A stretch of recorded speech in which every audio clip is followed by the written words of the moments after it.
그 뮤지컬을 시연하고 또 공연을 하려면 수많은 연습을 해야 됩니다. 그렇죠? 파트별로 연습하고 맞춰서 연습해보고 곡을 연주하고 춤도 추고 합을 맞추고 이런 일들을 계속해서 합니다. 그렇게 하는 이유가 뭐죠? 그렇게 하는 이유는 공연 날 완벽한 연주를 보여주기 위해서입니다. 하나님 나라를 살아가는 우리들에게 오늘 우리 베드로전서의 말씀이 우리에게 말씀하시는 바는 바로 하나님 나라라는 완전한 하나님의 나라라는 그 나라를 연주하기 위해서 지금 여기에서 어떤 삶을 살아야 하는가, 어떤 삶을 연주하기 위해서 살아내야 하는가에 대한 이야기입니다. 다른 점은 공연은 짧게 끝나지만 하나님 나라의 삶은 영원히 이어진다는 점이 다릅니다. 우리가 연주해 내어야 할 천국의 삶은 영원히 이어지는 삶이라는 거죠. 이 삶을 위해서 지금 여기에서 하나님 나라를 살아가라라는 메시지가 오늘 우리가 읽게 된 이 본문의 내용이라고 할 수 있습니다.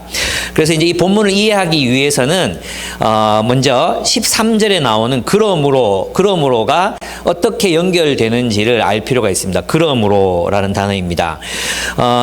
베드로가 그러므로라고 말했던 이것은 하나님이 약속하신 메시아의 시대, 즉 예언자들이 말했고 또 천사들도 보고 싶어 했던 그리스도의 나라가 도래했기 때문에, 즉 하나님의 약속이 이루어지고 있기 때문에 이런 의미입니다. 그래서 여러분 이 그러므로가 어디서 이어지느냐 하면 12절부터 이어지거든요. 12절 한번 보시면 예언자들은 자기들이 섬긴 그 일들이 자기들을 위한 것이 아니라 여러분을 위한 것임을 계시로 알게 되었습니다. 그 일들은 하늘로부터 보내주신 성령을 힘입어서 여러분에게 복음을 전하는 사람들이 이제 여러분에게 선포한 것입니다. 그 일들은 천사들도 보고 싶어하는 것입니다. 예언자들이 선포했던 하나님의 나라, 메시아를 통해서 이루어지는 하나님의 나라가 여러분의 시대에, 베드로가 살아가는 그 시대에 성취되고 있습니다. 이런 뜻이겠죠. 그죠? 그래서 예언자들이 보고 싶어 했던 게 뭐냐면, 메시아가 오시면 하나님의 나라가 어떤 방식으로 세워져 갈까? 그 예언들이 이제 구약 성경에 있단 말이에요. 그 구약 성경에 있는 예언들 어떤 예언이냐? 메시아가 오시면 모든 섬들이 여호와를 앙망하며 이렇게 얘기했어요. 그러니까 모든 민족들과 이방 나라들이 또 외국인들이 예수 그리스도를 통해서 하나님을 믿게 되는 선교의 대시대가 열리는 거죠. 그죠? 그리고 또 주님이 메시아가 다스리시는 평화의 나라가 세상에 도래해요. 그래서 우리가 아는 수많은 위대한 성인들의 삶들이 나타났죠. 가난한 사람들을 위해서 자신의 모든 재산을 팔아서 나누어주고 선교를 떠났던 아시시의 프란치스코 같은 사람들, 또 적군들이 쳐들어온다는 걸 알았지만 달아나지 않고 그 지역에 섬기던 주민들과 함께 죽어갔던 수많은 선교사들과 신부들의 이야기, 또 아프리카 오지 사람들이 들어가기 싫어하는 그런 지역들로 들어가서 그들과 함께 삶을 나누고 인생을 공유했던 수많은 사람들의 이야기, 이 이야기들이 메시아 시대에 일어나게 될 이야기들을 예언자들이 보고 싶었는데 이제 그것이 실현되고 있다는 거예요. 메시아의 시대가 도래했다는 거예요. 그러니까 뭘 하라는 것입니까? 끝까지 하나님이 그의 약속, 하나님의 나라를 이 땅에 이루시겠다고 하시는 그 약속을 성취해 가시는 중이기 때문에 너희는 마지막 날에 임할 그 은혜를 끝까지 바라봐라. 그것을 포기하지 마라. 이렇게 베드로가 가르치는 것입니다. 그래서 이제 메시아 시대에 일어나는 일들이 이제 일어나고 있습니다. 그러면 예수 그리스도께서 나타나실 때 우리가 받게 될 그 은혜, 그것은 과연 그러면 무엇이겠습니까? 그리스도께서 나타나실 그 은혜는 바로 하나님의 나라가 이루어지는 거겠죠. 그죠? 근데 성경 전체를 요약해서 보면 그것은 세 가지 정도로 요약해 볼 수 있습니다. 예수 그리스도께서 나타나실 때 종말에 우리가 얻게 될 은혜가 무엇인가? 첫째는 우리가 하나님의 영광을 소유하게 된다는 것입니다. 우리가 하나님의 영광을 소유하게 될 것이다. 이 말씀은 신약에도 계속해서 나오고 있는 그런 약속입니다. 제가 이제 정말 최애하는 책이 한 권만, 이제 뭐 많은 책들이 있지만 그 중에 한 권만 꼽으라고 하면 저는 C.S. 루이스가 쓴 영광의 무게라는 책을 정말 사랑합니다. 읽고 또 읽고 또 읽어도 늘 새로운 감동을 주는 책입니다. 그 중에서도 1장이 정말 좋습니다. 1장에서는 이렇게 말합니다. 영광이 뭐냐, 영광. 그 영광을 얻는다는 게 과연 뭐냐. 그걸 설명하면서 이렇게 말합니다. 여러분이 이제 우리가 세상을 보면 굉장히 아름다운 것들이 많잖아요. 아름다운 것들. 세상을 보면 뭐 저녁 노을, 또 그 이슬, 그리고, 또 이 어떤 푸른 강물, 파도, 또 해변, 또 아름다운 생물들, 너무나 아름다운 것들이 많잖아요. 예, 그런 것들.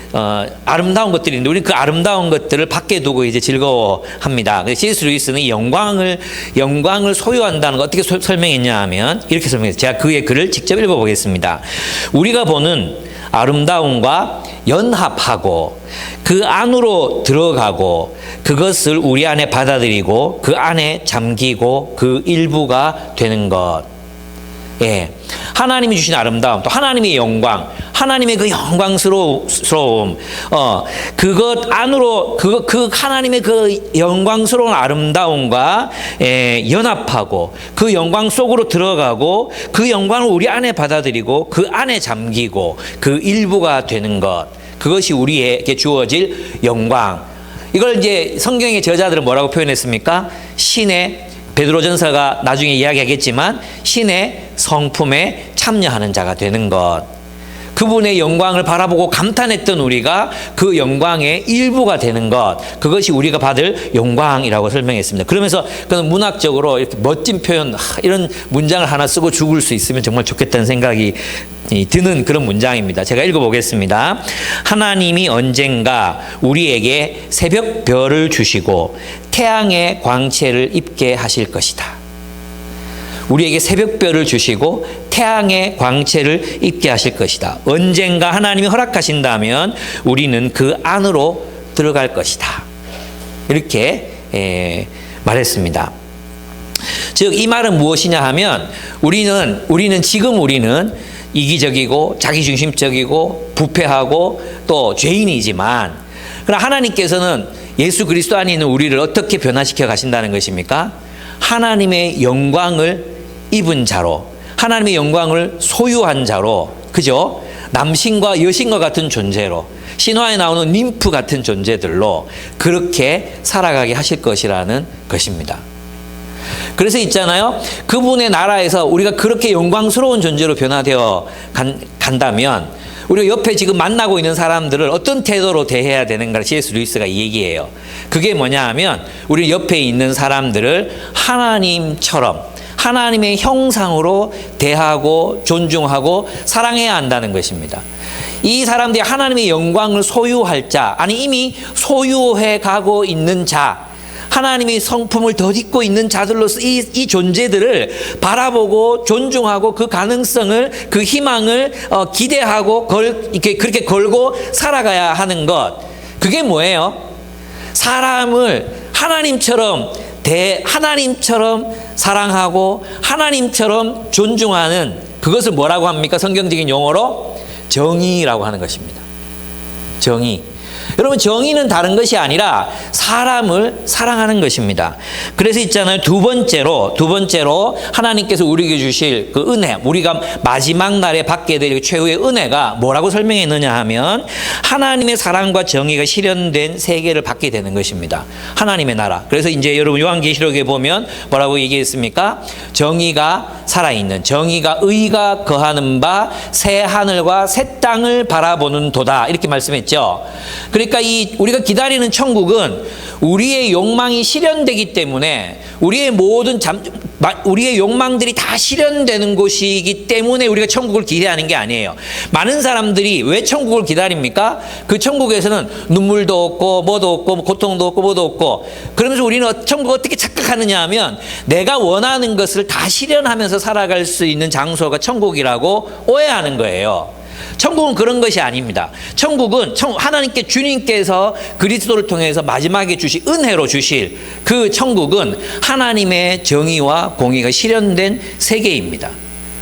하나님의 정의와 공의가 실현된 세계라는 것은 우리가 서로를 하나님의 영광 속에 있는 우리가 서로를 바라보며 하나님의 영광을 덧입은 자들로 서로를 바라보는 거예요. 마치 여러분 옆에 있는 그 사람들이 남신이요 여신인 것처럼 바라보고 그를 섬기고 사랑하는 것입니다.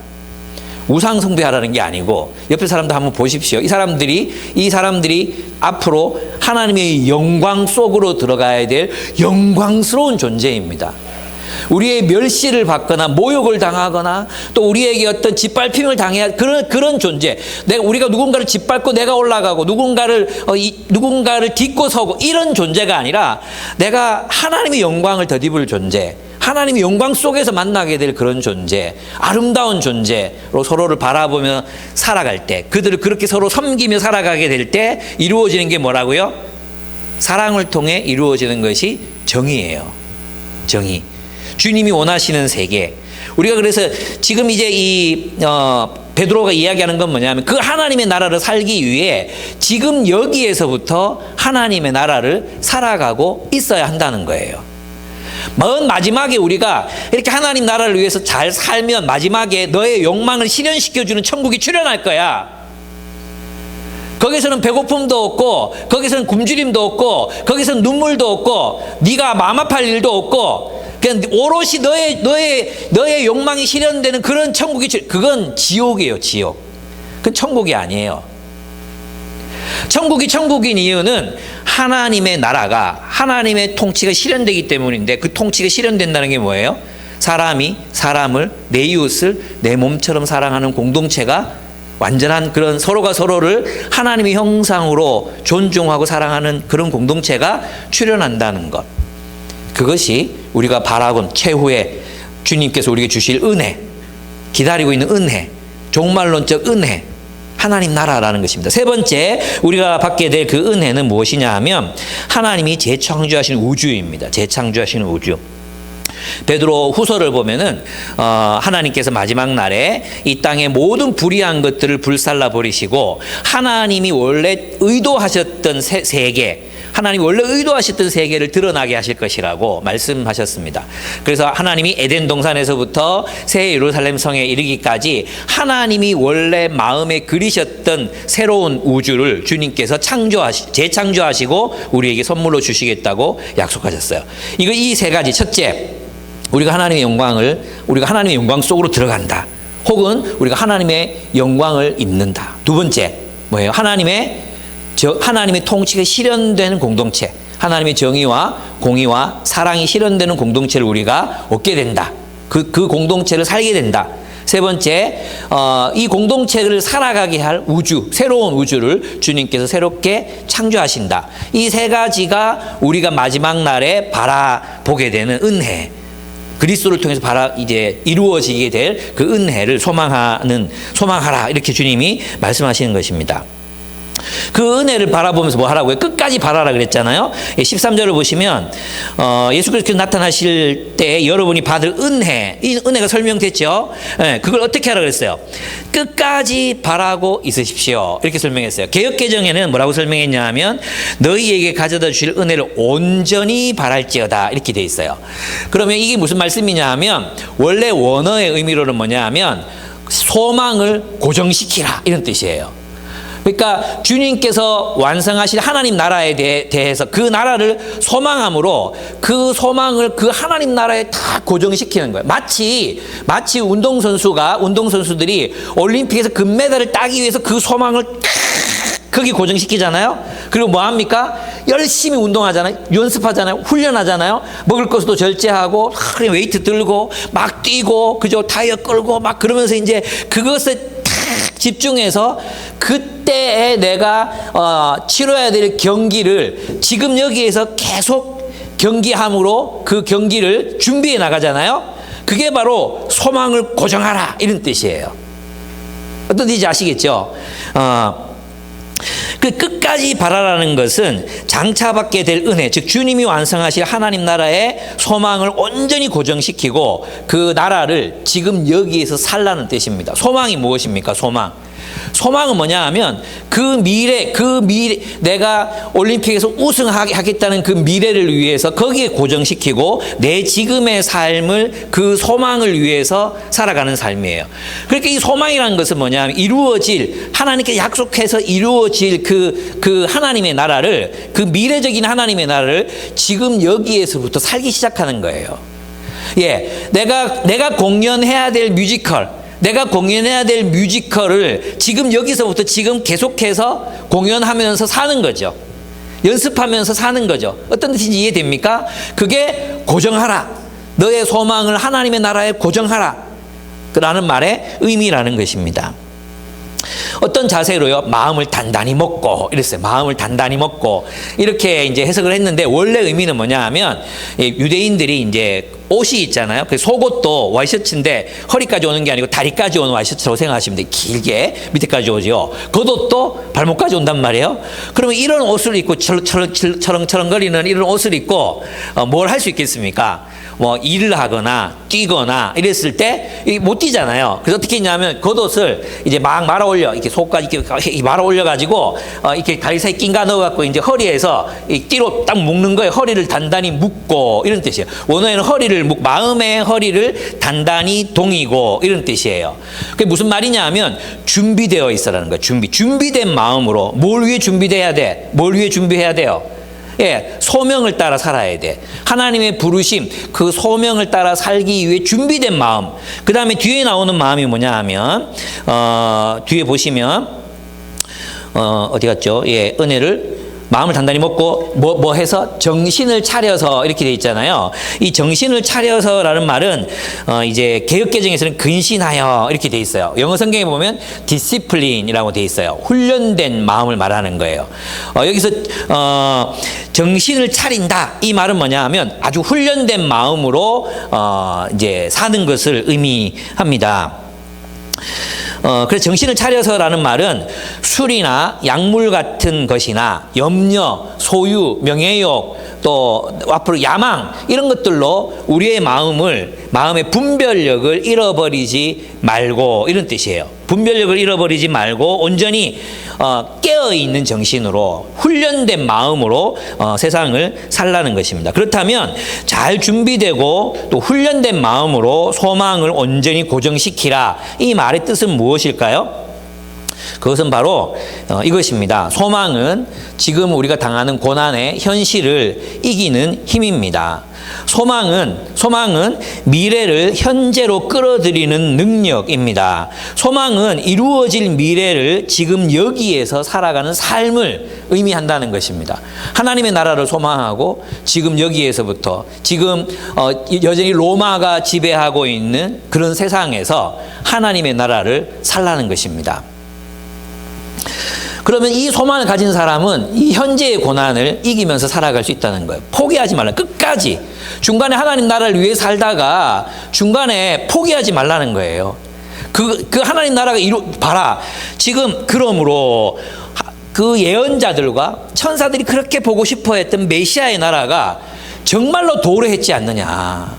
정말로 너희들 가운데 하나님의 나라, 그 메시아를 통해 이루어진 하나님의 나라가 실현되고 있지 않느냐. 그런 환상이나 망상이냐 뇌피셜이 아니라 정말로 이루어지고 있지 않느냐. 그런데 너희가 하나님 나라를 소망하고 꿋꿋이 그 소망만을 바라보고 나아가야지 왜 중간에 포기하려고 하느냐. 포기하지 말아라. 이런 의미예요. 예, 올림픽에 가서 금메달 따야 되는 게 운명인 사람 김연아 당연히 금메달 따죠. 그죠? 김연아가 출전하면 당연히 금메달 따지. 근데 팽팽 놀다가 하면 안 되잖아요. 내가 금메달 딸 건 분명하지만 그래서 약속이지만 내가 열심히 지금 여기에서 똑같은 출전해서 연주해야 될 공연해야 될 그 레퍼토리를 계속 반복하고 또 반복하고 또 반복하고 살아내야 되잖아요. 그거 포기하지 말라는 거예요. 김연아가 공연해야 될 시간은 한 4분, 5분 정도, 뭐 길어야 7분 정도 되는 그런 빙판 위에서의 삶이지만, 빙판 위에서의 연주이지만, 우리가 살아가야 하는 삶, 우리가 누리게 되는 그 삶은 영원이라는 것이다. 영원히 연주해야 돼. 영원한 삶.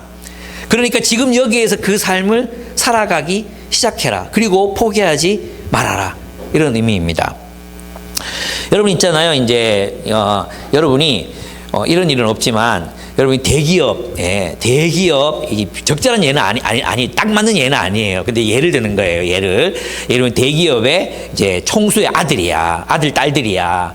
근데 이 대기업 총수가 정신이 좀 제대로 바뀌어가지고 우리 자녀들을 이제 말단에서부터 훈련을 시키자. 그래서 여러분을 청소를 시키는 거예요. 화장실 청소부터 시키고 막 경비 시키고 이렇게 하는 거예요. 그러면서 약속을 하나를 해야 돼. 네가 절대 내가 너희 아버지라는 거 알게 되면 너희 유산 없다. 유산 없어. 그러니까 너희 끝까지 너 신부를 숨기고 끝까지 최선을 다해. 그 청소도 시키는 거야, 청소. 그리고 평사원. 그러면서 막 김과장, 뭐 부장, 막 이런 막 욕도 먹고 갑질도 당하고, 그죠? 깨끗하게 해. 이리 막 하잖아요. 여러분이 만약에 아버지가 유산으로 물려줄 그 대기업, 그게 여러분의 거라면, 그것이 될 거라면, 여러분은 그 모욕과 그 고난의 시간들 어떻게 살아가시겠습니까? 까짓 거 뭐 조금만 기다려라. 김 부장, 내가 좀 기다려라. 너 부정부패를 삼고 있는데 넌 잘렸어. 또 누구 또 막 사람들 막 갑질하고 저 새끼 저거 뭐 이러면서 있잖아요. 우리 마음에 여유가 생기지 않겠습니까? 여유가. 예? 그죠? 그 뭐 지금 여기 짠짠하게 당하는 뭐 그런 뭐 심부름 커피 뭐 기꺼이 타들이죠. 뭐 몇 년 뒤면 이 기업 제 건데 그런 마음이 들지 않겠습니까? 하나님 나라를 소망한다는 거 똑같습니다. 주님께서 우리에게 가져오신 하나님 나라가 우리의 것인데, 그죠? 그 유업이 우리를 기다리고 있어요. 여러분 지금 여러분 20대죠. 20대 또 30대 40대 다가오는 사람들이 소수고 그렇잖아요. 우리 부모님들이 늘 그렇게 말씀하셨는데 인생 금방이다. 내가 벌써 환갑을 앞두고 있어. 환갑을. 야, 이런 날이 올 줄 몰랐어. 20대 때. 내가 40이 되는 날이 올까? 그런 생각 했었거든요. 40이 되는 날이 올까? 그런 생각 했었거든요. 근데 여러분 지금 생각해 보세요. 대학 시절에 30 되기 전에 내 죽는가? 이런 생각 했었는 많죠. 근데 지금 어떻게 해요? 30 훌쩍 넘었죠. 그죠? 예, 30 훌쩍 넘어서 좀 있으면 있잖아요. 50이에요. 이게 농담같이 들리죠? 20년 금방 지나가요. 예. 조금만 견디면 된다니까. 진짜 긴 시간이 아니라니까. 조금만 견디면 된다니까. 우리 하나님 나라의 소망을 두고 지금 여기에서 연주하는 삶을 살아가요. 저는 이제 제가 잊지 못하는 말 한마디가 저희 교회 옛날에 다니신 이소라 자매 언니가 유명한 성악가거든요. 이유정인가 뭐 그래요. 그런데 이분이 이제 독창회를 하시면서 들려주셨던 얘기가 여러분하고 한번 나눴었는데 그게 늘 기억이 나는 게 있어요. 그게 뭐냐면 자신은 한 번에 뭐 하게 되면 1시간, 1년에 뭐 1시간, 2시간의 연주를 위해서 365일 내내 스카프를 하고 있는 거예요. 커피도 안 마셔. 예, 성대를 상하니까. 한여름에도 두꺼운 스카프를 두르고 목을 보호하기 위해서 그게 사는 거예요. 그러니까 자기는 1시간, 연주 그 1시간을 연습하기 위해서 앞에 있는 일생 동안 그 노래를 위해서 준비하는 거잖아요. 그 공연을 위해서 준비하는 거잖아요. 근데 자기는 누구한테 위로를 받느냐 하면 올림픽에 나가는 도마 선수들을 보면서 위로를 받는데요. 도마 선수들은 일생 동안을 연습해가지고 단 한 차례 1초의 비행. 이러면 딱 착지하면 끝. 3번 쉬기 끝. 그 찰나의 순간을 위해서 일생 동안을 달리고 넘고 근력을 키우고 점프하고 한단 말이에요. 역도 선수들 한번 생각해요. 역도 선수들 빡 들어서 3초 딱 놓으면 끝나는 거예요. 이거 하나를 위해서 일생을 연습하는 거예요. 예, 그게 소망 하나님 나라에 대한 소망. 그 소망을 가지고, 근데 우리는 그 찰나의 순간이 아니라 그 찰나의 기쁨, 찰나에 완성된 그 순간을 누리는 것 이상의 뭐예요? 영원토록 이어지는 그 하나님의 나라를 우리가 유업으로 받을 거야. 그죠? 그래서 지금 뭐 하라는 거예요? 지금 여기에서 그 하나님의 나라를 살아가기를 힘써라. 그 소망에 초점을 맞추고 오직 그 나라를 위해서 살아. 그러면 모든 우리의 일상이 제자리를 찾는다. 포기하지 마라. 이렇게 바울은 우리들에게 가르치는 것입니다. 그렇습니다. 그 소망을 근거로 해서 이제 여러분 베드로전서를 BSM 하셨습니까? 묵상해 보셨습니까? 여러분 이 종말을 근거로 해서 그 다음 얘기들을 읽지 않으면 베드로전서가 굉장히 혼란스럽게 느껴지는 거예요. 뭐 거룩하라 했다가 뭐 씨 얘기했다가 뭐 또 뭐 사랑 얘기, 도대체 이게 논리적으로 어떻게 되는 거지? 이런 생각이 든단 말이에요. 그런 그 하나님의 나라를 그러면 지금 여기에서 살아가기 위해서 세 가지가 필요하다는 거야. 그게 뭐냐? 첫째, 거룩해라. 거룩이 뭐냐 하면 세상 사람들과 다르게 살아라. 하나님 백성답게 살아라. 이게 거룩이에요. 거룩. 거룩이란 다르게 사는 삶이에요. 다르게 사는 삶. 두 번째는 뭐예요? 옛날 생활 방식 버리고 그리스도 왕, 그 그리스도의 통치를 따라 살아라. 어디에서? 지금 여기에서. 셋째, 사랑해라. 사랑하면서 살아라. 이런 얘기인 거예요. 이 세 가지가 왜 그러면 여기서 우리가 이렇게 살 수 있는가? 우리의 소망은 하나님 나라에 있기 때문에 지금 여기에서 우리는 하나님 나라의 삶을 사니까 다르게 사는 거고, 하나님 나라의 삶은 그리스도를 통해서 이루어지는 것이니까 그리스도의 나라를 사는 것이고, 그리스도의 나라는 사랑의 나라야. 그래서 지금 여기에서 사랑의 삶을 사는 것이다. 그래서 우리가 거룩, 그리스도의 나라, 그리고 사랑의 삶, 이 삶은 뭐예요? 하나님 나라를 바라보면서 살아가는 그리스도인들의 거룩한 삶, 다른 삶, 이 땅에서 살지만 세상 사람들과는 다르게 살아가는 삶을 의미하는 것입니다. 그렇습니다. 그래서 첫째, 우리는 하나님을 닮은 거룩의 삶을 살아야 된다. 베드로가 우리에게 가르칩니다. 하나님을 닮은 거룩, 하나님의 나라는 누구 나라입니까? 듣고 계십니까? 예, 저를 보십시오, 저를. 예, 오늘 찬양하는데 막 드럼 소리도 들리고 너무 좋은 것 같아요. 네. 예. 듣고 계시죠? 예. 첫째, 하나님 나라는 누구 나라? 하나님 나라는 하나님 나라예요. 하나님 나라. 그래서 하나님 나라이기 때문에 이 하나님 나라는 하나님을 닮은 거룩한 나라예요. 하나님을 닮은 나라가 거룩한 나라잖아요. 우리는 하나님의 자녀로서 그의 가족이 되기 위해 부르심을 입었습니다. 천국은 어떤 곳이냐? 천국은 하나님이 아버지가 되셔서 우리와 함께 사시는 나라, 하나님이 아버지가 되시는 나라, 그 나라가 천국입니다. 주님이 다시 오시는 날 우리는 이 천국이라는 가족을 유업으로 받게 될 것입니다. 베드로는 로마가 지배하는 소아시아의 그리스도인들에게 마치 미래의 천국에서 사는 것처럼 지금 여기에서 거룩하신 하나님을 따라 살라고 명령합니다. 세상 사람들은 욕망을 따라 살아갑니다.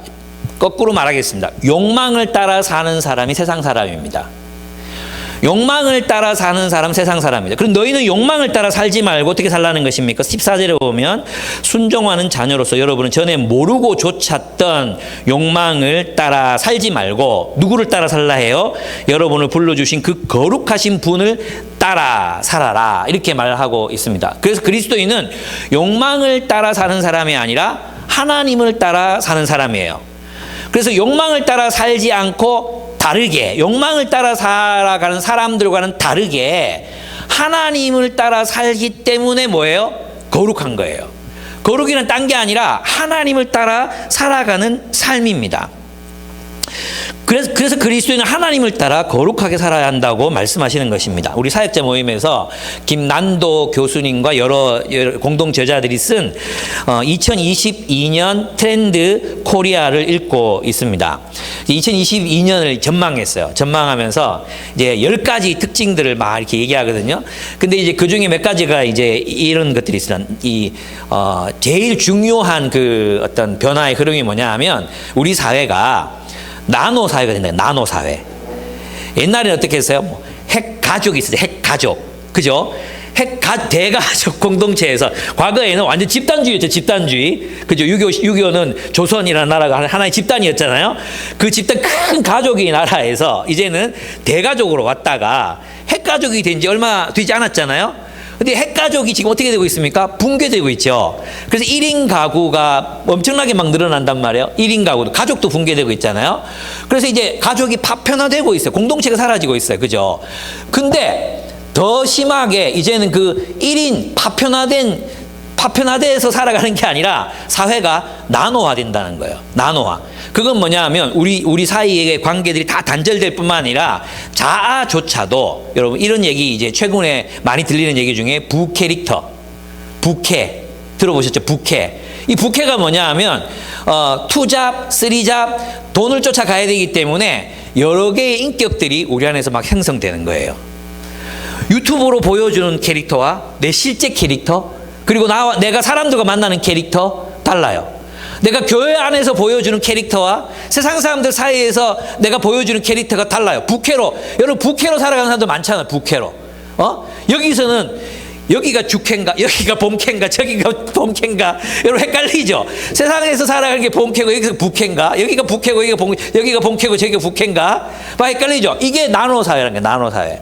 여러분 옛날에는 있잖아요. 예전에는 사람이 삶의 의미를 찾고 발견하는 게 결국 뭐예요? 공동체거든요.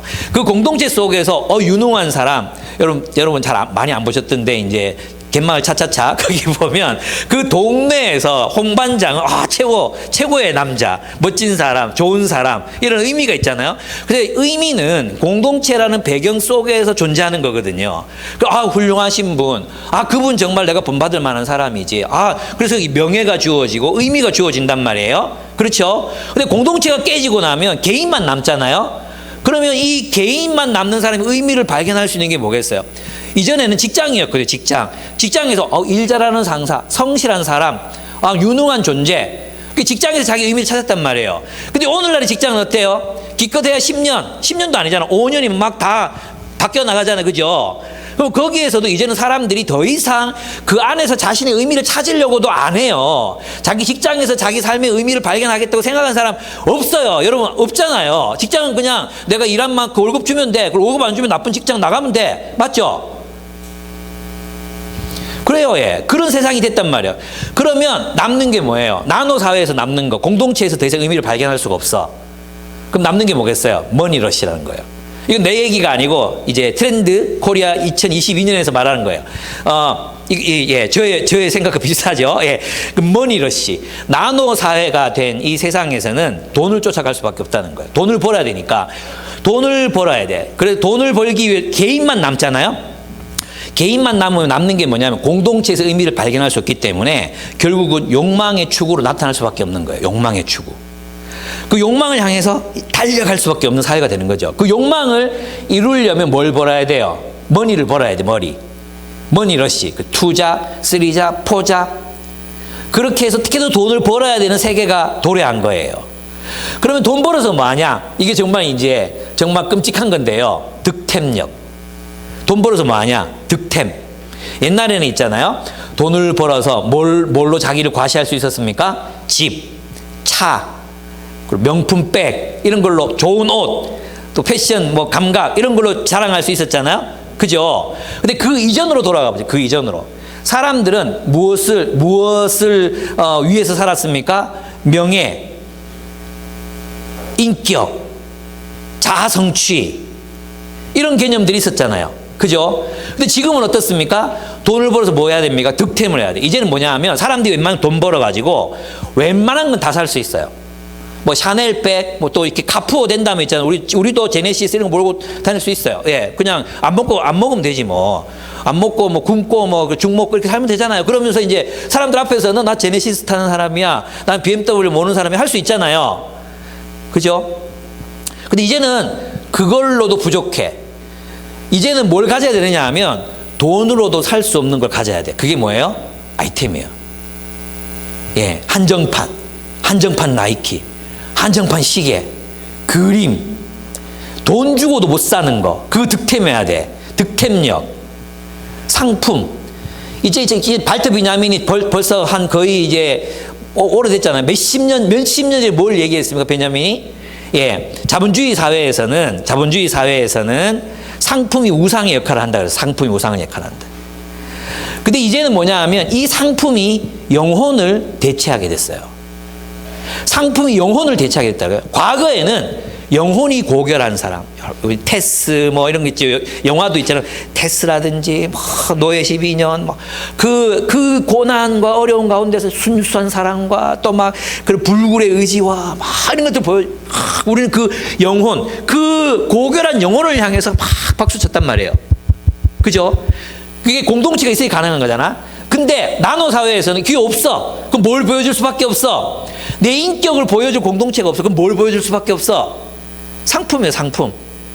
그래서 상품이 영혼의 자리를 대신하는 거예요. 끔찍하죠? 상품으로 영혼을, 너 이거 네 돈 주고도 못 사는 거야.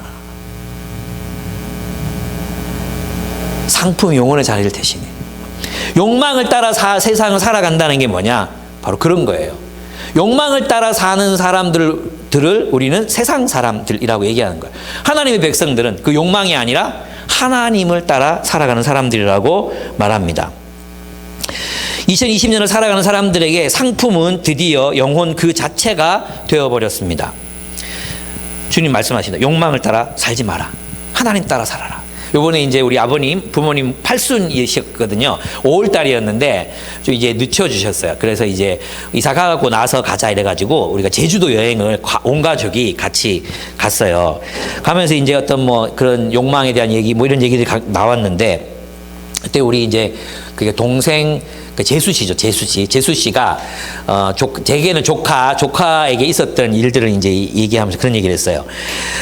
이제 조카 이름이 윤호예요. 김윤호인데 그때 막 지금 그때 생각나십니까? 왜 이제 맞벌이인데 아이들만 집에 있을 때 이렇게 뭐 와서 막 너 아빠 이름 대면 누구 친구야, 아빠가 너 데리고 오래 뭐 이런 거 있잖아요. 또 놀이터에 놀고 있는데 손 붙잡고 통닭 먹으러 가자 뭐 그래서 이모가 엄마 올 동안 잠깐 봐주라 그랬어. 그러면 끌고 가잖아. 그래가지고 이제 그거 하지 말라고 교회에서 가르친 거예요. 유치부 아이들 모아놓고 이 아이들을 가르쳤어요. 절대 누가 통닭 사준다고 따라가자고 하면 절대 아는 사람이든 누구든 절대 따라가면 안 돼요. 알았죠? 그런데 갑자기 이제 윤호가 이렇게 심각한 표정을 짓고 고민을 하더래요. 그 쌤이 왜 그렇게 근심을 하니까 윤호야 왜 그래? 너는 통닭 사준다 하면 어떻게 할래? 한참을 생각하더니 프라이드예요, 양념이에요? 정말 심각하게 프라이드예요, 양념이에요? 이렇게 얘기하더래요. 양념이면 따라갈 거라고. 프라이드만 따라가지만 양념이면 따라간다고. 여러분 있잖아요. 우리가 욕망을 따라가면 어떻게 됩니까? 나쁜 놈한테 꼬여서 통닭에 유혹받아서 따라가면 잡혀가잖아요. 그죠? 똑같아요. 우리도 우리의 욕망을 따라 살면 마귀들에게 사로잡히게 돼 있습니다. 마귀들에게 사로잡히게 돼 있어요. 욕망을 따라가면 그게 양념이든지 프라이드인지 별로 중요하지 않아요. 우리는 사로잡히게 되어 있습니다. 주님이 말씀하십니다. 주님은 욕망을 따라 살지 마라. 다른 말로 하면 뭐겠습니까? 이기적으로 살지 마라. 이기적으로 살지 마라. 그럼 거룩한 게 뭐냐? 내가 거룩하니 너희도 거룩하여라 하는 말씀은 레위기 19장을 인용한 거예요. 레위기 19장을 읽지는 않을 거지만 한번 다 찾아보겠습니다. 레위기 19장 빨리 찾으세요. 예, 찾으십시오. 레위기 19장 1절부터 한번 보도록 하겠습니다. 예, 레위기 19장입니다. 19장. 여기 눈으로 이제 딱 펴놓고 한번 이제 같이 보는 것입니다. 예, 눈으로 그냥 읽으면서 저의 말을 따라오시면 됩니다. 2절을 보시면 너는 이스라엘 자손의 온 회중에게 말을 하여 이르라. 너희는 거룩하라. 이는 나 여호와 하나님 너희 하나님이 거룩함이니라. 그랬죠? 그죠? 그럼 거룩함, 여러분이 생각하는 거룩이 뭐예요? 그 다음부터 나오는 게 거룩이거든요. 여러분 거룩이 뭐냐? 첫째, 부모를 공경하는 거예요. 부모를 공경합니다. 눈으로 저를 보지 말고 이제 성경을 찾아 읽으시기 바랍니다. 거룩이 뭐냐? 부모님을 공경하는 것입니다. 안식에 쉬는 것입니다. 가난한 사람들을 위해서는 반드시 그 소산을 남겨두는 것입니다. 도둑질하지 않는 것이고 거짓 맹세하지 않는 것입니다. 임금을 미뤄서 주지 않는 것입니다. 제때 임금 주는 거, 이게 거룩입니다. 임금, 제때 그 임금을 주는 게 거룩입니다. 사람들이 약점을 이용하지 않는 게 거룩입니다. 눈 멀었다고 그 사람 앞에서 막 놀리거나 귀 멀었다고 저주하거나 하지 말라는 것입니다. 남을 헐뜯는 말을 퍼뜨리지 말라는 거예요. 다른 사람들에게 부정적인 말을 당사자 찾아가서 해야지 주변 사람들에게 퍼뜨리지 마라. 그 퍼뜨리지 않는 게 뭐예요? 거룩이라는 거예요. 이익을 추구하느라 이웃의 눈에 피눈물 나게 만들지 마라. 앙심을 품거나 원수를 갚지 마라. 그게 거룩이라는 것입니다. 네 이웃을 내 몸처럼 사랑하는 것, 그것이 거룩입니다. 노예라도 존중하는 것, 그것이 거룩입니다. 농사를 하나님의 뜻대로 짓는 것, 직장 생활을 하나님의 뜻대로 하는 것, 그것이 거룩입니다. 전보로 다니지 않는 것, 거룩입니다. 죽은 사람을 예우 있게 애도하는 것, 그것이 거룩입니다. 어른이 들어오면, 백발이 성상한 어른이 들어오면 자리에서 일어나 존경을 표하는 것, 그것이 거룩입니다. 나그네를 잘 보살피는 것이 거룩입니다. 공정하게 거래하는 것이 거룩입니다. 정당한 대가를 지불하는 것이 거룩입니다. 떼먹지 않는 것이 거룩입니다.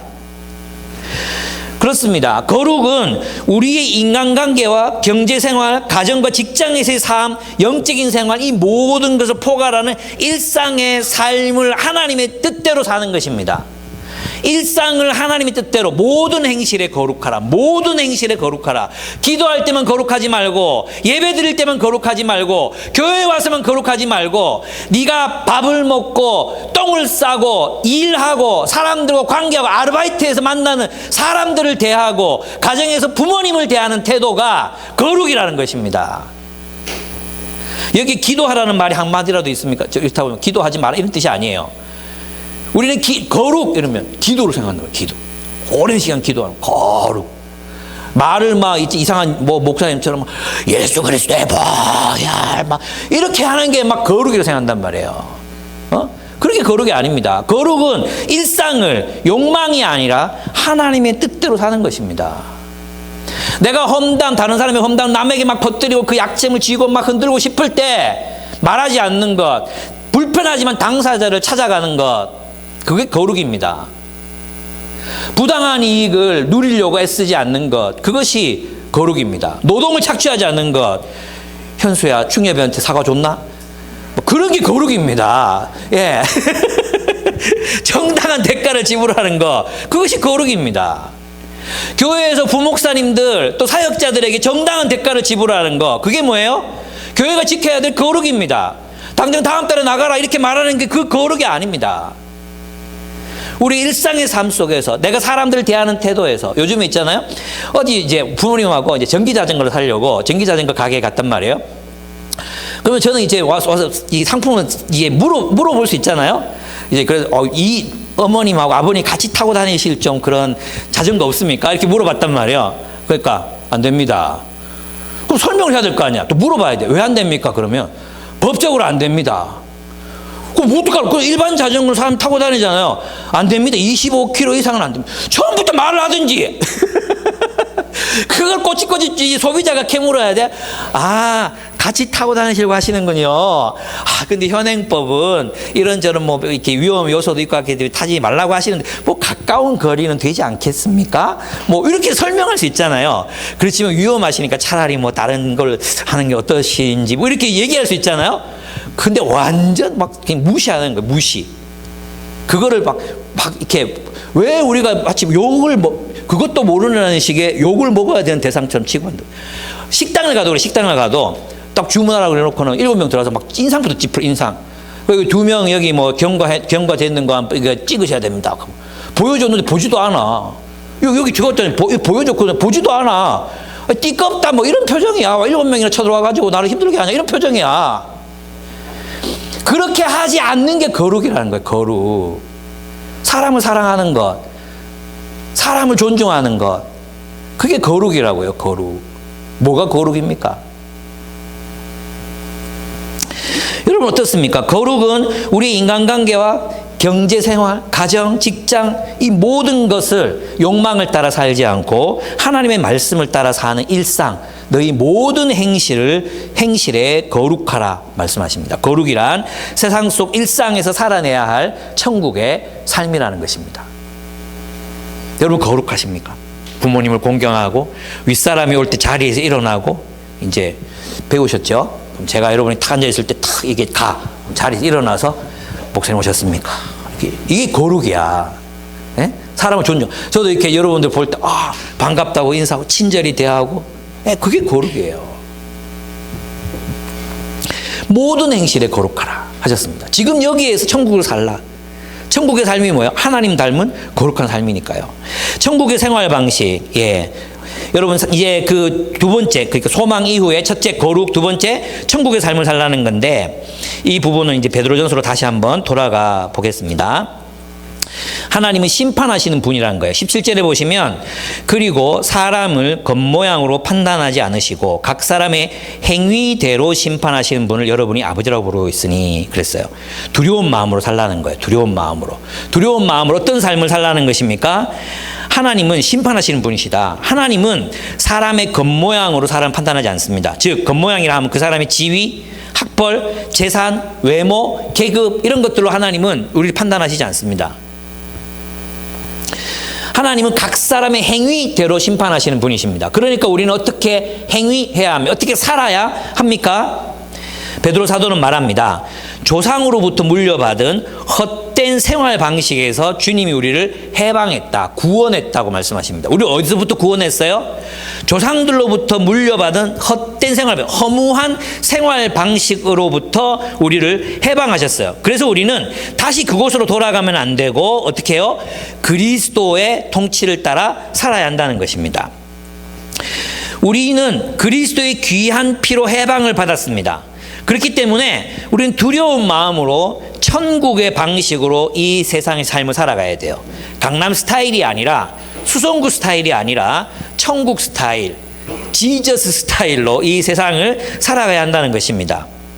왜 그렇습니까? 그리스도의 귀한 피로 우리는 이 세상으로부터 옛적부터 전해져 내려오던 옛 세상으로부터 해방을 받았기 때문이에요. 다른 말로 하면, 여러분 잘 아는 말로 하면 우리는 오징어 게임의 룰로부터, 오징어 게임의 공동체로부터 해방을 받았어요. 그럼 다시는 우리는 오징어 게임의 룰을 따라 살면 안 돼. 이 땅에서 하나님 나라의 룰을 따라서 살라는 것입니다. 여러분 이 장면을 여러분이 묵상하시면서 무엇이 떠올라야 하느냐 하면 보십시오. 19절을 보시면 흠이 없고 티가 없는 어린 양의 피와 같은 그리스도의 귀한 피로 되었습니다. 그랬잖아요. 그죠? 이게 뭐냐 하면 어린 양의 피, 뭐가 떠올라야 돼? 출애굽이 떠올라야 돼. 출애굽. 이집트로부터 탈출한 사건이 떠올라야 돼. 거기에서 이제 이 핏부림, 이 문설주에 하나님께서 이제 이스라엘 백성들을 해방시키실 때, 이집트로부터 해방시키실 때 어린 양의 피를 뿌렸잖아요. 어린 양의 피를 문설주에 이렇게 발랐단 말이에요. 그러면 그들은 하나님 앞에 설 자격을 얻은 자로 정결하게 되었어요. 정결함을 얻었어요. 그리스도의 피로 그들은 어떻게 했어요? 하나님의 백성이 될 자격을 얻었다 이 말이에요. 여러분 여기 뒷부분에 가면은 여러분은 진리에 순종함으로 영혼을 정결하게 하여서 그랬죠. 이 퓨리파이 하다는 것은, 영혼을 정결하게 하다는 것은 제2적인 의미에서 퓨리파이 하다는 거예요. 제2적인 의미에서. 그 말은 뭐냐 하면 우리의 영혼이 순수하게 되었습니다, 이런 의미가 아니라 복음을 받았기 때문에 그리스도의 보혈이 우리를 정결하게 해서 하나님 앞에 설 자격을 만들어준 거예요. 하나님 앞에서 우리가 하나님의 백성이 되게 될 수 있는 자격을 주님이 자신의 피를 뿌려서 우리를 하나님 백성 되게 하셨다는 거예요. 이해되시죠? 그죠? 그래서 어떻게 살라는 것입니까? 이제는 그랬으니까 너희는 이 이스라엘 백성들을 이집트로부터 구원하셨으니까 이집트의 옛 생활 방식으로부터 해방을 얻고 누구? 그리스도께서 하나님이 통치하시는 하나님의 나라를 살라는 것입니다. 해방을 얻었어. 그리고 어디로 들어갔습니까? 그리스도. 왜 그리스도라고 표현합니까? 그리스도란 뜻이 뭡니까? 왕이란 뜻이잖아요. 왕. 그죠? 오늘 여기 본문에 보면 그리스도를 세상이 창조하기 전에 미리 아셨고 이 마지막 때 여러분이 나타내셨어요. 누구를 나타내셨어요? 왕을 나타내셨어. 왕. 그리스도를 나타내셨어. 기름 부음 받은 왕을 나타내셨어. 그러니까 옛생활 방식, 조상들로부터 내려온 헛된 옛생활 방식으로부터 어디로 가야 돼? 하나님 나라, 그리스도가 다스리시는 새로운 나라, 새로운 나라의 방식, 삶의 방식으로 살라는 것입니다. 어린 양의 피가 히브리인들의 노예살이를 끝내고 이스라엘 이집트에서의 삶으로부터 해방시키셨듯이 그리스도의 보혈이 우리를 세상의 공허한 삶으로부터 해방시켜 하나님의 자녀가 되게 하셨습니다. 하나님께서는 그 그리스도를 21절 하나님은 그리스도를 죽은 사람 가운데서 살리시고 그에게 영광을 주셨습니다 라고 얘기했어요. 살리시고 영광을 주셨대요. 그 영광이 뭐겠습니까? 다니엘서 7장에 나오는 것처럼 영원한 나라와 권세를 그에게 주시고 라고 말씀하신 거예요. 다니엘서의 예언, 그에게 영원한 나라와 권세, 그 영광을 얻으셨다는 것은 그가 왕이 되셨다 이런 뜻이에요. 하나님이 그를 왕으로 세우셨다 이런 뜻이에요. 그래서 이 본문이 말하는 구원이 무엇인가? 이 구원은 소속의 변경을 말해요. 최영삼 목사님은 이것을 뭐라고 말했냐? 이동이다 이렇게 얘기했어요. 이집트로부터 하나님 나라로의 이동, 세상으로부터 그리스도가 다스리는 공동체로의 이동, 소속의 변화, 이것을 구원이라고 설명했습니다. 그렇습니다. 오징어 게임의 세상, 모든 사람들이 무한 경쟁에서 이긴 자만이 살아남고 진자는 타락할 이 진자들은 죽음에 이를 수밖에 없는 그런 승자 독식의 세상, 이게 자본주의라는 규칙이 만들어낸 세상이에요. 딸아이와 그런 얘기를 했어요. 아니, 아빠는 또 기독교인들은 세상을 너무 부정적으로 보는 것 같아. 우리가 부정적으로 보는 세상은 구조예요, 구조. 욕망이 집약해서 만들어진 세상의 구조. 이 구조 속에서 우리는 착한 사람들 많이 만납니다. 이정재 같은 사람도 만나고요. 알리 같은, 오징어 게임 안 보신 분들은 잘 모르시죠. 그런 파키스탄 청년도 만나고요. 착한 사람들이에요. 그죠? 근데 그 착한 사람들이 악한 구조, 세상이라는 악한 구조 속에서는 가위바위보 해서 굿을 따먹어야 돼. 굿을 다 뺏기면 죽어. 줄 당기기 편 갈라서 줄 당기기 해야 돼. 거기서 지면 다 떨어져서 죽어. 한 번의 선택을 잘못하면, 한 번의 선택이라도 잘못 올인하면 인생이 다 그냥 나락으로 떨어져 버려. 그게 뭐예요? 세상이라는 구조예요. 세상이라는 구조. 이 세상이라는 구조 속에서는 선량한 사람들조차도, 착한 사람들조차도 이 법칙의 지배 아래서 살아갈 수밖에 없어요. 욕망이 만들어낸 세상의 구조 속에서 살아갈 수밖에 없잖아요. 그래서 많은 사람들이 자살을 선택하기도 하고 하잖아요. 구원이 뭐냐고요? 구원이란 이 오징어 게임을 만들어낸 그 지배로부터 이 게임에 참여하지 않는 거예요. 하나님의 나라를 사는 거예요. 하나님의 나라를 살다가 때로는 이 세상에서 죽을 수도 있어요. 실패할 수도 있어요. 여러분도 한번 그런 얘기들 들어보실 거예요. 앞으로 열심히 주님을 위해 산다고 캠퍼스 시절을 주님께 바쳤는데 나는 왜 직장 시험에 떨어져야 됩니까? 나는 왜 좋은 데 취직하지 못했습니까? 나는 왜 시집도 못 가고 장가도 못 가고 그 이유가 꼭 그 선교단체를 열심히 했기 때문인가라는 데는 회의가 있지만 왜 나는 시집도 못 가고 장가도 못 가고 내가 그렇게 헌신했는데 왜 하나님 나에게 돌봐주지 않습니까? 이런 생각 한단 말이에요.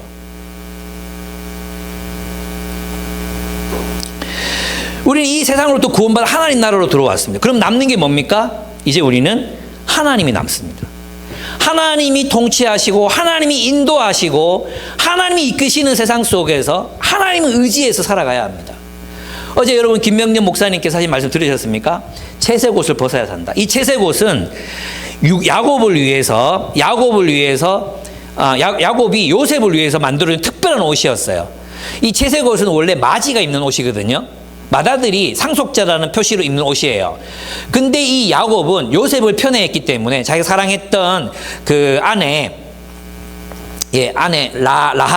라합의 아들이었던 요셉을 특별히 사랑했어요. 그래서 그에게 채색옷을 입히거든요. 근데 여러분 그 채색옷을 입고 야곱의 재산을 그냥 받았다면 그냥 야곱의 그 재산을 상속받는 존재로 끝났을 거예요. 근데 하나님께서 그의 채색옷을 벗기시거든요. 그의 보호막을 벗기신다고요. 아버지의 보호막을 벗기십니다. 벌거벗겨진 상태로 노예로 팔려갑니다. 그곳에서 또 열심히 성실하게 일하고 노력하고 애써서 뭘 합니까? 보디발의 가장 총애받는 신하가 됩니다. 근데 또 그는 억울한 일로 그가 입었던 지위, 그가 입었던 이집트 그 세계에서의 옷을 벗어버리게 됩니다. 벗겨집니다. 벌거벗습니다. 근데 여러분, 그 벌거벗은 상태에서 그가 입었던 것은 무엇이었습니까? 하나님의 두루마리였습니다.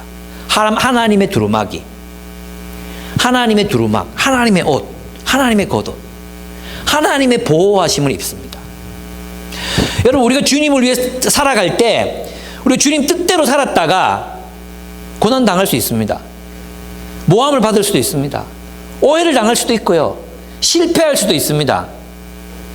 결혼을 못할 수도 있습니다. 정규직으로 취직을 못할 수도 있습니다. 근데 그게 끝입니까? 그게 끝입니까? 아닙니다. 하나님은 그 나락 속에서도 여전히 그가 하나님의 뜻을 행할 때, 하나님의 옷을 입을 때 그곳에서도 기쁨을 주실 수 있는 분이십니다. 왜 우리는 세상의 가치 기준으로 자신의 삶을 평가하고 판단합니까? 꼭 뭐가 돼야 하나님이 함께 하신 겁니까? 꼭 부자가 돼야 하나님이 함께 하신 거 맞습니까? 꼭 내가 정규직에 취직해야 하나님이 함께 하신 거고, 정규직이 안 됐으면 하나님이 함께 하시지 않는 겁니까? 부자가 되면 하나님이 함께 하신 거고, 부자가 안 됐으면 하나님이 함께 하시지 않으신 것입니까? 가난하면 하나님이 함께 하시지 않습니까? 실력이 없다고 하나님이 함께 하시지 않습니까? 우리가 하나님의 뜻을 쫓고 하나님의 종말, 하나님이 마지막 날에 가지고 오실 그 하나님의 나라를 바라보면 지금 여기에서 살아가고 있을 때 그 세상에서 겪게 되는 성공과 실패, 그것은 아무것도 아닙니다. 그저 수단들에 불과합니다. 어제 김병현 목사님 그렇게 말씀하셨잖아요. 우리 나락에 떨어졌을 때라도 하나님은 우리와 함께 하신다. 인조이 하라. 인조이. 즐거움 안에 있으라. 인조이 하라. 주님은 우리가 가난해도 그 가난한 과정 속에서도 주님이 함께 하시는 분이시고요. 성공해도 주님이 함께 하십니다. 그 주님이 함께 하는 삶, 주님이 우리와 함께 하시는 그 삶이 우리를 행복하게 합니다. 그 삶이 우리를 풍요롭게 합니다. 세상으로부터, 조상들이 옛생활 방식으로부터 우리를 해방하셨어요. 해방. 성공과 실패라는 기준을 바꾸어 놓으셨습니다. 무엇이 잘 살고 못 사는 것인가라는 세상의 기준들을 완전히 박살나셨습니다. 그럼 무엇을 말씀하십니까? 너는 사랑하며 살았냐? 너는 사랑으로 살았냐? 그래, 네 인생이 그렇게 망가졌어도 너는 사랑으로 살았구나. 네가 그렇게 병들었어도 사랑으로 살았구나.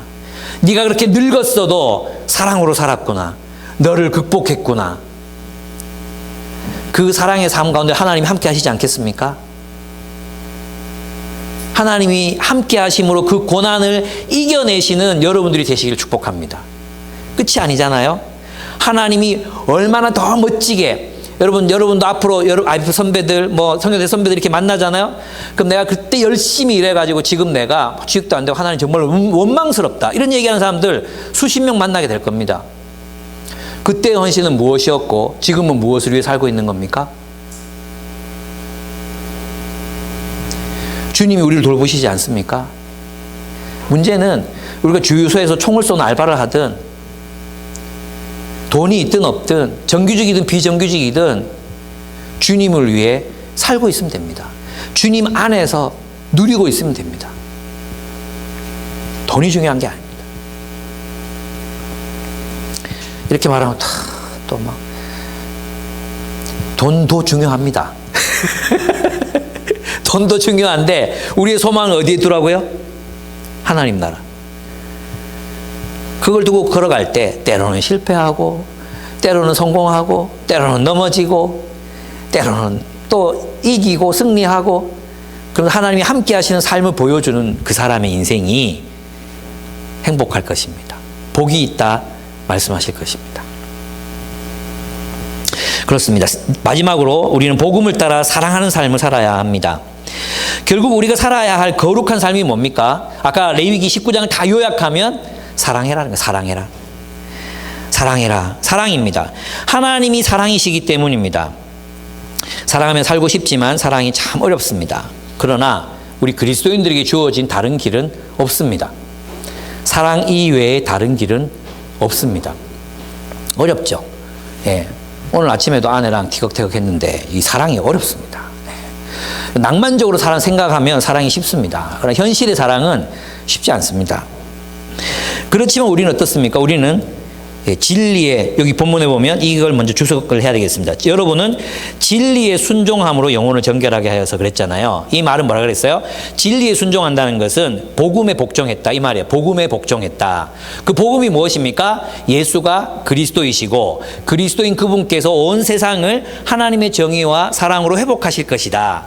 이게 복음이잖아요, 복음. 그러니까 예수 그리스도께서 하나님의 나라를 세우신다. 이게 복음이란 말이에요. 그죠? 그 복음을 받아들임으로, 그 복음을 믿음으로, 그리스도를 믿음으로 우리가 뭐해서 예수의 핏부림으로 정결하게 됐다는 거예요. purify. 제2적으로 깨끗하게 되었다는 것입니다. 그래서 이 본문에 보면 진리의 순종함으로 영혼을 정결하게 하여서 그 다음에 뭐예요? 그 다음에 우리가 그리스도를 따를 때 그 복음을 받아들이고 살아가는 삶은 꾸밈 없이 형제를 사랑하는 거야. 꾸밈 없이 서로 사랑하기에 이르렀어요. 꾸밈 없이가 뭐냐 하면 위선적이지 않는 이런 뜻이에요. 우리가 서로를 사랑할 때 진짜로 사랑해야 된다는 거예요. 진짜로. 위선적이 아니라 진짜로 사랑해야 된다는 것입니다. 그렇게 이르렀으니 순결한 마음으로 서로 뜨겁게 사랑하십시오 라고 얘기했어요. 서로 뜨겁게 사랑하십시오. 우리는 진리의 순종함으로 우리의 영혼을 정결하게 했습니다. 진리의 순종함으로 그리스도의 복음을 받아들임으로 영혼을 정결하게 됐다는 건 하나님 앞에 설 수 있는 자격을 얻게 됐다. 그리고 정결함을 얻었다 이런 뜻이라고 제가 반복해서 설명합니다. 그래서 우리를 깨끗하게 하셔서 하나님의 백성이 되게 하신 그리스도의 보혈로 이루어진 일입니다. 그리고 그리스도의 복음을 받아들인 사람들은 무엇이 됩니까? 여기 23절 보겠습니다. 23절. 여러분은 다시 태어났습니다. 다시 태어났다는 게 무슨 뜻이라고 했어요? 존재론적이기도 하고 공동체적이기도 하다 그랬죠. 다시 태어난 것은 어떤 뜻이에요? 우리가 아까 해방을 얻었다 그랬잖아. 세상으로부터 어디로? 어머니의 자궁으로부터 하나님의 나라로 다시 태어났다. 하나님의 가족이 되었다는 거예요. 하나님의 가족. 우리 다시 태어났다는 건 하나님의 자녀가 됐어. 그러면 내가 외동아들이에요.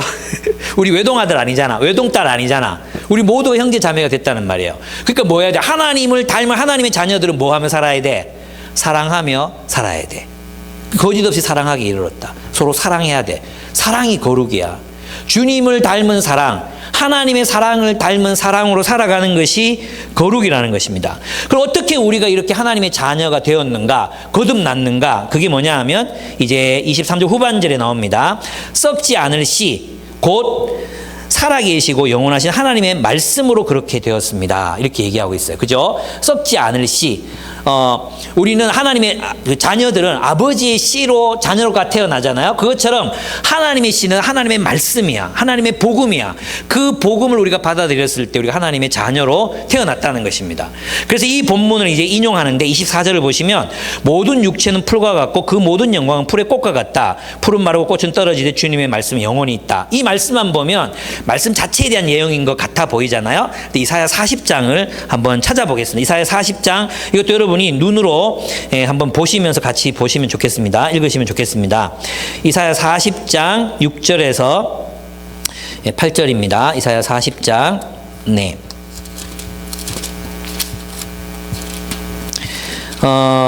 이 본문은 어떤 본문이냐 하면 이런 본문이 40장 백성 위로하고 백성을 이렇게 40장 1절 2절 보면 그렇잖아요.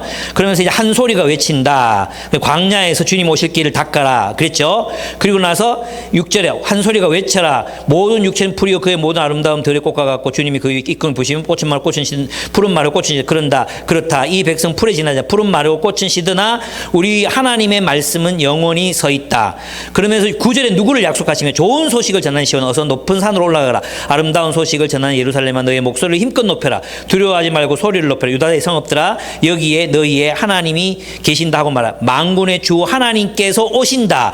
그가 권세를 잡고 친히 다스리실 것이다. 보아라 그가 백성에게 주실 상급을 가지고 오신다. 백성에게 주실 보상을 가지고 오신다. 그는 목자와 같이 그의 양떼를 먹이시며 어린 양들을 팔로 모으시고 품에 안으시며 젖을 먹이는 어린 양들을 조심스럽게 이끄신다. 이 말씀이에요.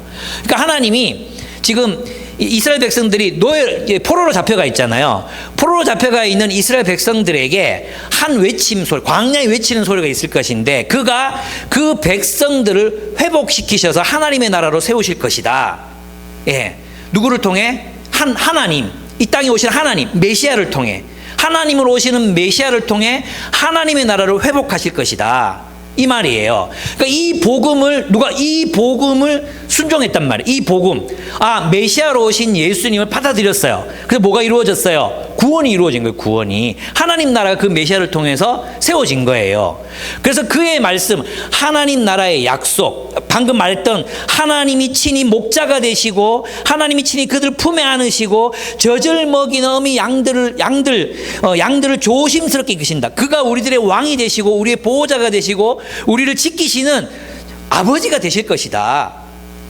이 약속이 반드시 없어지지 않고 이루어진다. 이 말인 거예요. 그러니까 여러분, 이 복음, 이 말씀, 이 복음을 우리가 받아들였으니까 이 복음이 말했던 하나님의 나라가 메시아를 통해서 이루어진다. 포로로 잡혀갔던 일이 돌아온다. 하나님의 나라가 세워진다. 하나님 나라가 이루어진다. 꽃은 시들고 사람들은 죽고 사람들은 명멸해가지만 푸른 마르고 꽃은 시들지만 하나님의 이 약속은 반드시 성취된다. 그러니까 어떻게 살아야 되겠어요? 이 복음에 순종해서 어떻게 살아라? 사랑하면 살아라. 결국 있잖아요. 결국 이 소망을 고정시키고 살아가라. 이 말은 뭐예요? 사랑하기를 포기하지 말고 살아라. 이런 뜻이에요. 좌절이 오고 실망스럽고 포기하고 싶고 나도 남들처럼 욕망을 따라 살고 싶고 득템하고 싶고 머니러시를 쫓아가서 떼부자가 되고 싶고 우리 그런 욕망을 따라 살지 말고 하나님의 사랑을 쫓아 살아라. 사랑하며 살아라. 포기하지 마라. 더 뜨겁게 서로를 사랑해라. 주님이 말씀하시는 것입니다. 어제 이제 김병년 목사님 설교 들으신 분 한번 손 들어보시겠어요? 설교 들으신 분. 오늘 많이 들으셨네요. 좋아요. 그럼 대화가 될 것 같아요. 이분은 이제 제가 제 자랑을 조금 해야 되는데 오늘 좀 시간이 길더라도 이제 12시 때 시작했으니까 그죠? 그리고 또 찬양도 길었고 실제로 조금만 더 길어질 것 같아요. 보면 이제 IBF에서 이제 총망받는 두 사람이 있었는데 그분이 이제 김병년 목사님하고 저였어요. 그래서 이제 늘 이제 뭐라고 얘기하셨냐면 그 위에 총무님하고 이런 분들이 모여가지고 야, IBF 출신 중에 대형 교회를 만약에 누가 한다면 김병년과 김유복일 것이다 이렇게 얘기하고 막 그러셨던 기억이 나요. 근데 둘 다 대형 교회는 하지 못했어요. 김병년 목사님은 그렇게 굉장히 이제 아주 이게 저돌적이고 축구할 때도 보면 막 옆에 막 누가 키는 조그만한데 딱딱하게 있잖아. 키 큰 사람들도 부딪히면 다 넘어가요. 다. 얼마나 힘이 세고 막 강한지 몰라요. 늘 골 넣고 뭐 이런 그러셨던 분이셨어요. 근데 이분이 첫째, 둘째를 낳고 셋째를 낳는데 셋째를 낳으면서 부인께서 전신마비가 된 거예요. 눈만 깜빡이. 다 전신마비가 돼서 일생을 누워 계셔야 되잖아요. 그래서 이분이 교회를 막 열심히 세워가고 계셨는데 갑자기 부인이 그렇게 되셨으니까 24시간을 부인하고 함께 있어야 되는 거예요. 늘 목에 가래가 끌어올라오면 그거 빼내야 되죠. 그 다음에 똥오줌 다 갈아야 되죠. 매 24시간 붙어 있어야 되는 거죠. 그러면서 하나님 앞에 왜 내게 이런 일이 생기냐고 원망도 하고 그러면서 이분이 있잖아요. 정말 제가 아는 김병현 목사님 옛날 모습하고 지금 모습이 너무 다르거든요. 예. 진짜 너무 멋져. 제가 이제 넘사벽이라고 생각하는 분들이 몇 분 계시는데 김기현 목사님. 내가 도대체 이분이 읽은 책은 다 읽을 수가 없겠다. 예. 포기했어요. 이분 따라가려고 그러다가 죽을 수도 있겠다. 이렇게 포기했고 두 번째가 김병년 목사님이에요. 저는 이분의 삶을 왜 뛰어넘을 수 없다고 생각하느냐 하면 그분이 겪었던 그 고난. 아내가 죽고 세 자녀를 건사해야 돼. 교회를 목회해야 돼. 근데 그 아내가 죽은 게 아내가 전신마비로 죽으면 재혼이라도 하면 되잖아요. 근데 계속해서 그 아내를 보살펴야 돼. 그러면서 교회를 돌봐야 돼. 그 고난의 깊이를 이겨낸 인격을 저는 도저히 넘을 수가 없어요. 목사님이 여러분 느끼셨죠? 목사님의 사랑에는 경계선이 없어요. 경계선. 예. 감정을 뛰어넘어 서운한 감정, 섭섭한 감정, 감정을 뛰어넘어서 사랑하라고 하시잖아요. 이건 이분의 삶이에요. 그렇게 살았거든요. 그래서 말하는 거 보면 옆집 목욕탕 때밀이 아저씨가 형님이야, 형님. 그리고 옆에 뒤에 여성 성도님 권사님하고 이렇게 태워가시는데 가서 매운탕 나오니까 그 권사님이 뭐라 그러셨습니까? 목사님 우리 소주 한잔 하면 안 됩니까? 그럼 저 같으면 어떻게 하겠어요? 아 그래도 우리 권사님들이 오셨는데 술은 안 돼. 저는 그렇게 얘기했을 것 같거든요. 소주 드셔야죠. 소주 주문해. 같이 먹었는지 제가 안 물어봤어요. 차마 못 물어보겠더라고요. 경계선 없이 사랑하는 사랑. 그게 우리 안에 있나? 우리 교회 20주년 됐잖아요. 20주년. 여러분도 이제 우리 교회 온 지 5년, 6년, 7년 된 사람들 많잖아요. 우리 안에 관계들이 이제 때가 끼기 시작하는 거예요. 때가. 물때가 끼기 시작하는 거예요. 적폐가 쌓이기 시작하는 거예요. 옛날에 받았던 상처 해결하지 않고 계속 내버려둬. 그러면서 계속해서 사람들하고 멀리해. 예, 노력하고 있는 사람들은 정말 노력하는 사람처럼 귀한 거죠. 정말 귀해요. 예. 그래서 그 애씀이 있는 사람들 저는 정말 칭찬하고 싶어요. 근데 있잖아요. 우리는 대면 하잖아. 좀 불편하고 힘들어. 그러면 그거 하나로 서로를 이해하려고 노력하잖아요. 서로 이해하려고 애를 써야 되는데 오해하는 상대 방치하는 거예요. 방치. 힘드니까. 용기가 필요한데. 내가 좀 불편하고 힘든 사람들에 대해서 한때 힘들었어. 어려웠어. 그러면 이제 풀어야 되잖아요. 자기 한계를 극복해 가야 되잖아요. 그거 안 해. 그저 하나님이 우리를 해방시킨 그 옛 질서 속에 그대로 몸담고 있는 거야. 편가르고 내 말 들어줄 사람들만 찾아다니고 내 말에 동의하고 공감해줄 사람들만 찾아다니고 정죄하고 판단하고 사랑의 이름으로 평가하고 우리의 옛 습관이 바뀌지 않은 채로 그대로 남아있단 말이죠. 10주년 때 박영돈 목사님 오셨거든요. 20주년에 김병년 목사님 오셨어요. 오셔서 우리에게 뭘 말씀하셨습니까? 관계를 관계. 우리는 규정, 율법, 규칙, 그리고 벌 주잖아요, 벌. 어떻게 그럴 수가 있지? 이해가 안 되네. 그러면서 니도 그런 걸 한번 느껴봐야 돼. 너도 그런 소외감을 경험해 봐야 돼. 필요 이상으로 벌 주고 과대하게 행동하고 우리 그럴 때가 얼마나 많습니까? 여러분 지금 여러분들은 이제 관계를 만들어가고 계시잖아요. 우리에게 좀 여유가 있었으면 좋겠어요. 여유. 옛 생활 방식, 율법주의적 생활 방식, 교회에서의 생활 방식. 제가 얘기했나요? 호주에 제가 정말 친하게 저에게 제 첫 조장이었던 분이 사모님으로 호주에 가서 목회를 하시거든요. 제가 이제 모였을 때 그런 얘기 했잖아요. 교회는 공동체다. 그래서 공동체가 되어 가야 하는 거다. 근데 복음을 우리가 너무 좁게 이해하고 있다. 이런 얘기들을 서로 막 나누는데 갑자기 이름이 이제 은숙이 누나인데 이 은숙이 누나가 갑자기 우시는 거예요. 우시면서 저한테 유보가 나는 교회가 없다. 공동체가 없다. 아니 매주 교회 나가시는 호주에서도 큰 교회. 나는 교회가 없다. 공동체가 없다. 오늘도 나는 내가 무슨 옷을 입고 나가서 욕을 안 먹을지, 내가 무슨 말 실수를 해서 권사님들 심기를 안 건드릴지, 내가 무슨 발을 헛디뎌 가지고 또 욕을 처먹을지 모르겠다. 매주가 공포스럽다. 매주 교회 가는 게 공포다. 저는 입을 다물 수밖에 없었어요. 이게 그 교회만의 문제입니까? 우리 안에 있는 용서와 용납이 없는 마음, 규정과 규칙으로 사람을 판단하고 재단하는 마음, 한때 받았던 그 상처로 사람들을 이해하려고 하지 않고 계속 그냥 편벽되게 그냥 편견을 가지고 대하겠다는 마음으로 대하고 오해를 풀지 않는 마음, 상대방이 왜 그랬을까 그 이야기에 귀를 기울이려 하지조차 않는 우리들의 마음, 이것들로부터 우리가 자유함을 얻어야 되지 않겠습니까? 우리 서로 사랑하면서 살아갔으면 좋겠어요. 더 뜨겁게 사랑하라 그랬잖아요. 더 뜨겁게 사랑하라.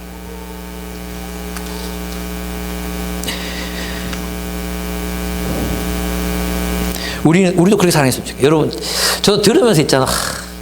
저분의 삶의 넓이는 내가 참 따라갈 수가 없다. 저는 여기 때밀이 아저씨를 찾아갈 용기도 없고, 매주 등 밀어 달라고 내 등을 맡길 그럴 어떤 뻔뻔함도 저한테는 없는 것 같고, 그러니까 참 토담 사장님이나 내가 친하게 지내면서 그래도 복음을 한번 전해봐야지. 그 책은 드렸거든요. 복음을 전해봐야지. 그리고 우리를 정말 좋아하시는 더라 사장님, 그 사장님께 그래도 유튜브라도 내가 복음 전해서 전달이라도 해드려야지. 제가 할 수 있는 건 고기인 것 같아요. 근데 우리는 이 폭이 너무 좁지 않습니까? 내 말 들어주고 내랑 친하고 이런 사람들 우리 사랑하며 살고 있지는 않습니까? 더 뜨겁게 사랑하라 했는데, 나는 이제 여러분들이 지금 시작이잖아요. 그래서 여기에서부터 정말 이제 우리 관계에 이끼가 끼지 않도록, 우리 관계에 이런 기름때가 쌓이지 않도록 우리 관계를 늘 정비하고 닦고, 조금 섭섭한 일이 생기면 찾아가서 그 혼자 소화할 수 있는 소화하면 돼. 에이, 그냥 지나가자. 근데 솔직히 안 되는 사람들 많잖아요. 지나가자 했다 보면 안 지나갔네.